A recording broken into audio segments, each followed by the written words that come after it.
L'invité de la matinale. KTO Radio.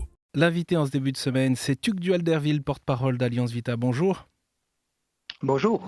Vous êtes l'auteur de Docteur, ai-je le droit de vivre encore un peu, publié chez Salvatore cette année, avec le sous-titre L'euthanasie et le suicide assisté démasqué. Je voudrais qu'on évoque ce projet de loi sur la fin de vie, promis pour la fin de l'été, qui devrait finalement être présenté en décembre au Conseil des ministres, avec un examen au Parlement au premier trimestre 2024. L'avant-projet de loi, dit-on, est sur le bureau du président de la République. Pour introduire notre échange, peut-être, quel regard vous portez sur ce calendrier tenu par le gouvernement, et est-ce que les débats, les réflexions dans notre pays sont à la hauteur de l'enjeu sur la fin de vie, d'après vous ? Bien, le calendrier, à la fois, il s'est effiloché et puis il y a une forme d'indécence. Il s'est effiloché parce qu'on nous avait promis cet avant-projet de loi pour l'été, et puis on sent qu'il y a eu des tergiversations, des discussions, peut-être même une sorte de tactique de laisser un petit peu l'affaire pourrir, peut-être pour éteindre l'opposition, je ne sais pas exactement, peut-être des désaccords entre les ministres aussi. Et puis une forme d'indécence parce que il fait mystère pour personne que nous traversons une très grave crise globale du système de santé, avec des problèmes énormes de démographie médicale, d'accès aux urgences, mais aussi aux soins palliatifs, aux soins antidouleurs, avec l'accès aux spécialistes, les déserts médicaux, le burn-out de soignants. Enfin, je ne veux pas noircir le tableau, mais les soignants savent à quel point leur vie est aujourd'hui tendue. Est-ce le moment de discuter de la levée d'un interdit qui date au moins d'Hippocrate, 2500 ans avant avant le moment présent, et qui a la sagesse d'inclure dans la déontologie médicale tu ne délivreras à quiconque du poison, même si on t'en fait la demande. C'est-à-dire l'interdit qui pèse sur les soignants de porter atteinte à la vie des patients parce qu'ils savent qu'ils peuvent être tentés par cette toute-puissance et parce qu'ils savent qu'ils ont les produits, les médicaments, autrefois les poisons, les PCR, etc. Et donc là, il y a, je pense, une sorte de malaise qui traverse la société. Est-ce que le président de la République en a conscience ? Je ne sais pas, parce qu'il ne cesse de répéter qu'il a l'intention d'introduire ce qu'ils ont appelé l'aide active à mourir, qui est également une expression piégeante, édulcorée. Alors, on va revenir sur ce thème, et je voudrais bien comprendre votre position, vos réflexions, parce que vous indiquez la difficulté d'accéder aux soins palliatifs en France, et en même temps, c'est tout l'objet affiché à la fois du gouvernement, des responsables politiques qui sont en faveur de cette loi, de mettre un accent très fort sur le développement des soins palliatifs en France.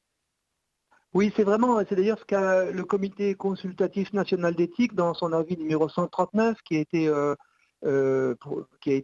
rendu public il y a un peu plus d'1 an.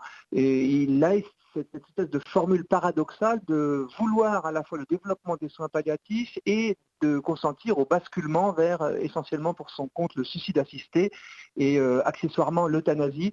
Et nous affirmons qu'il s'agit au fond d'une sorte d'argumentation piégée, dans la mesure où il y a une incompatibilité formelle reconnue par exemple par la Société française d'accompagnement et de soins palliatifs entre la culture palliative et la culture de l'euthanasie ou du suicide assisté.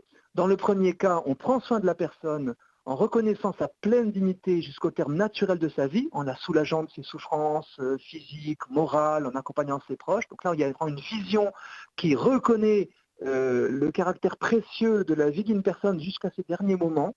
Et dans l'autre cas, on laisse entendre qu'il y a des vies qui ne vaudraient plus la peine d'être vécues, que des personnes sont trop dépendantes, trop souffrantes pour encore être dignes de vivre.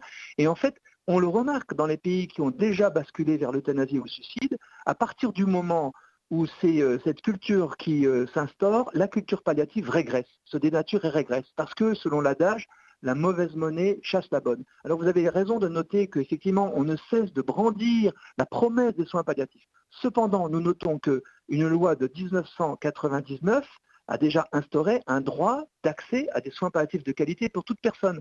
Résultat, aujourd'hui, une mise en place de soins palliatifs très incomplète. 21 départements n'ont pas encore de services dédiés, de lits véritablement dans des services, des unités de soins palliatifs. Alors, comment vous expliquez cela, ce paradoxe ?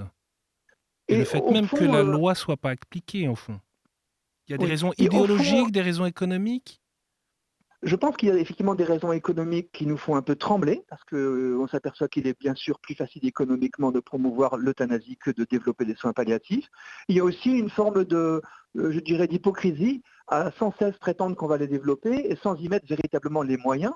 Et donc ça, c'est très choquant. On estime que la moitié des Français qui auraient besoin de soins palliatifs, environ 350 000 Français en auraient besoin chaque année, seulement la moitié y ont accès, et donc il n'y a pas un véritable accès aux soins palliatifs, un droit d'accès comme celui qui est prévu par la loi. Le résultat, c'est que des personnes se retrouvent mal accompagnées, trop souffrantes, avec des douleurs physiques qui sont mal régulées, et quand on souffre trop, eh bien, on peut être tenté, effectivement, à préférer la mort aux jours qui nous restent à vivre. Et donc, effectivement, il y a un enjeu de santé publique majeur, qui est une crise globale, et sur lequel le gouvernement devrait se pencher. Je note aussi que vous savez qu'on vient de voter ce qu'on appelle le PFLSS, le projet de loi de financement de la sécurité sociale. Eh bien, ce projet de loi, dans les outils de communication, c'est-à-dire le communiqué de presse, le dossier de presse, on parle des soins palliatifs. Mais dans le projet de loi, ce n'est jamais mentionné. Il n'y a aucun moyen supplémentaire dédié aux soins palliatifs, malgré l'annonce de plans de développement qui manquent toujours d'ambition. Et là, nous craignons véritablement, au-delà même de la future loi, si elle arrive, instaurant suicide assisté euthanasie, nous craignons un effondrement des soins palliatifs dans le contexte de la crise de santé que nous connaissons. Est-ce que pour vous, il y a un discours insincère sur les soins palliatifs en France? Vous voulez dire un discours sincère, c'est ça? Non, insincère, qui n'est pas sincère. Sincère, oui.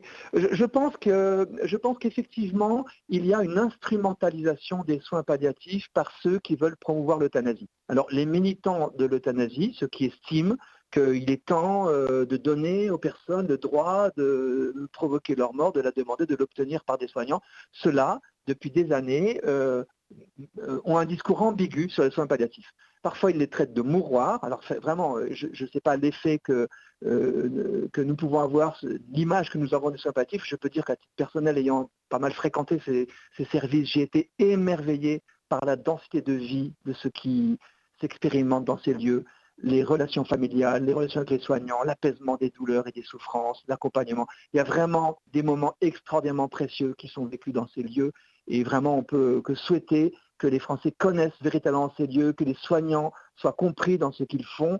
Mais l'image des soins palliatifs reste très floue, peut-être très négative aussi, chez de nombreux Français. Je ne sais pas pour ceux qui nous gouvernent. Certains ont visité des centres de soins palliatifs, ont fait de très beaux discours, ont entendu des patients qui d'ailleurs avaient renoncé à s'orienter vers l'euthanasie ou à la demander parce qu'ils avaient découvert qu'on pouvait être apaisé et soigné. Mais alors pourquoi poursuivent-ils deux buts contradictoires? Je crains que ce soit une maladie du politique en général, c'est-à-dire d'avoir des discours contradictoires, de ne pas avoir de cohérence anthropologique, de plaider pour du noir et du blanc en même temps, en feignant, en ayant l'impression qu'il y a une logique dans ces contraires. C'est peut-être aussi d'ailleurs, je dirais, un des modes de fonctionnement classiques de l'actuel président de la République, le fameux en même temps, comme si on pouvait pousser les deux à la fois, mais la sagesse nous montre qu'on ne peut pas plaider à la fois pour la vie et pour la mort. Vous avez pointé du doigt l'impact, ou du moins vos craintes concernant les budgets alloués aux soins palliatifs si une aide active à mourir est légalisée en France. Quel est l'impact pour les soignants? Quel est l'impact pour les patients? Eh bien, disons que globalement, je renvoie à une étude qui a été produite par la Société française d'accompagnement et de soins palliatifs auprès des nombreux soignants et qui montrait que beaucoup d'entre eux seraient prêts à quitter leur métier si on basculait dans cette euthanasie. Donc déjà, on voit que la motivation pour le métier soignant risque de s'effondrer si on fait peser sur les soignants la charge morale extrêmement lourde d'orienter des patients avec ou sans leur participation vers une fin de vie précipitée par l'administration de la mort, cautionnée par la loi, par le financement public. Et donc là, il y a déjà un élément absolument majeur.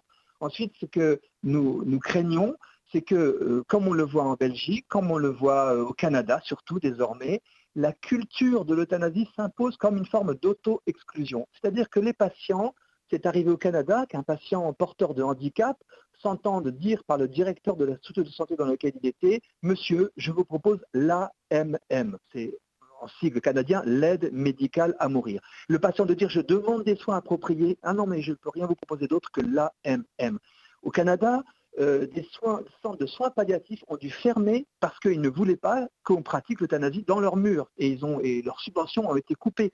En Belgique, depuis 2007, il n'y a pas eu d'augmentation du nombre de lits de soins palliatifs. Vous voyez, parce que, au fond, quand on s'oriente vers cette culture de je provoque la mort pour éviter des fins de vie longues ou difficiles, eh bien, on n'accompagne plus ces fins de vie longues et difficiles, on ne les apaise plus, on ne forme plus aux soins antidouleurs, etc.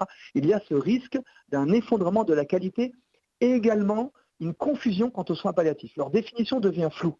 La sédation profonde et continue jusqu'au décès, qui est prodiguée légalement à titre exceptionnel en France, elle n'est pas euthanasique. La Haute Autorité de Santé a bien prévu des critères, c'est en toute fin de vie, et puis ce n'est pas pour faire mourir la personne, mais pour l'apaiser, et puis elle meurt de sa mort naturelle. En Belgique, on ne sait plus très bien ce que cette sédation recouvre.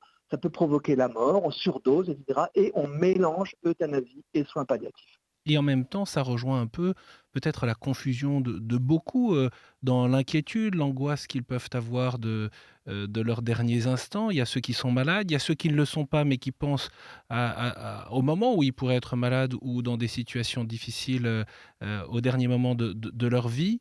Cette confusion, elle est réelle, d'autant plus dans une, on peut le dire, dans une conception plutôt très, très libérale aujourd'hui de la vie et de la mort. Comment vos réflexions peuvent rejoindre ce contexte culturel alors que vous vous inscrivez très à contre-courant d'une certaine manière? C'est-à-dire que par rapport à l'idée que se font les gens, surtout les gens en bonne santé, de ces fins de vie, effectivement, c'est une position qui peut paraître à contre-courant. Mais par rapport à l'expérience que ces mêmes personnes peuvent avoir dans des situations de grave maladie, de grave dépendance ou de fin de vie, alors au contraire, on les rejoint complètement. C'est le grand paradoxe. La France de la bonne santé, de l'individualisme, qui imagine qu'une vie vaut la peine d'être vécue lorsqu'on est en pleine capacité, évidemment, elle va basculer vers l'exclusion, poussant vers la sortie des personnes qu'elle considérera comme trop âgées, trop dépendantes, trop malades.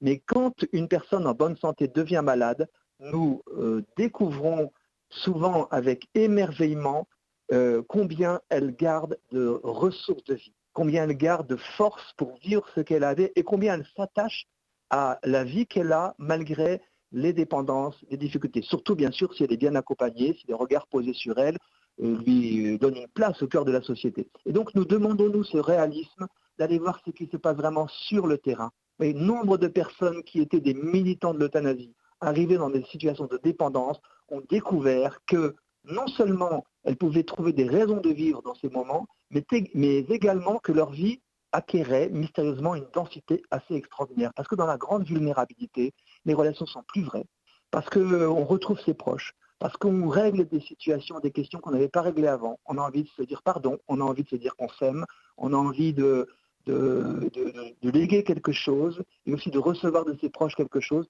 Et donc c'est vraiment ce réalisme-là pour lequel nous plaidons. C'est pour ça que vous voyez dans la Convention citoyenne où des gens en bonne santé ont plaidé pour l'euthanasie globalement, et on a vu la différence avec ce qui se vit vraiment avec des personnes devenues malades ou dépendantes. Un dernier mot, Tugdual Derville. Vous avez parlé de suicide assisté, d'euthanasie et d'aide active à mourir. Est-ce qu'il s'agit de la même chose? Alors, vous avez raison de poser cette question parce que les définitions sont majeures. L'aide active à mourir, c'est une terminologie choisie par le comité d'éthique et reprise par ceux qui nous gouvernent pour définir ce qui serait d'une part le suicide assisté, d'autre part l'euthanasie. Le suicide assisté, c'est une façon de provoquer la mort qui implique le patient lui-même parce que même si on lui a donné un produit létal ou si on a mis une perfusion, c'est lui qui va déclencher la perfusion, qui va absorber le produit. Et donc c'est lui qui a la capacité physique de au moins déclencher cette mort, même si les soignants sont impliqués indirectement. Dans l'euthanasie, c'est une tierce personne qui va provoquer la mort. Et donc ça peut être fait pour des personnes qui l'ont demandé mais qui ne sont pas en capacité de le faire eux-mêmes, ou bien simplement qui préfèrent que ce soit des soignants qui le fassent ou des personnes qui le fassent. Ça peut aussi être prodigué à des personnes qui n'ont rien demandé. Voilà la différence. Alors le comité d'éthique a bien pris soin, en faisant la promotion du suicide assisté, de dire qu'en raison de l'égalité entre les citoyens, si on légalisait cette pratique, il faudrait aussi légaliser l'euthanasie pour que des personnes incapables de se provoquer eux-mêmes cette mort par suicide assisté puissent y avoir accès par euthanasie. Et donc, au fond, c'est dans un même package. Mais comme on l'a laissé entendre, derrière la formule aide active à mourir, on a un piège sémantique parce qu'on a le mot aide qui n'est pas péjoratif. Voilà, on a actif, et voilà, l'aide active à mourir, ça pourrait être à la rigueur les soins palliatifs, parce que c'est vraiment des soins actifs qui accompagnent la personne jusqu'à sa mort sans la provoquer. Et donc nous allons continuer à utiliser les mots euthanasie et suicide en demandant que nous prévenions tout suicide de nos contemporains. Voilà, personne ne mérite d'être exclu de cette prévention universelle du suicide, qui est un élément essentiel de la solidarité de la nation vis-à-vis des plus fragiles, des plus en difficulté. Et plus une personne est en difficulté, et plus elle mérite qu'on l'accompagne pour prévenir ces passages à l'acte si dramatiques pour la personne elle-même, bien sûr, et pour tous ses proches et pour nous-mêmes. Merci Tugdual Derville d'avoir été avec nous ce matin. Je rappelle que vous êtes porte-parole d'Alliance Vita et auteur de ce livre Docteur, ai-je le droit de vivre encore un peu chez Salvatore? Merci.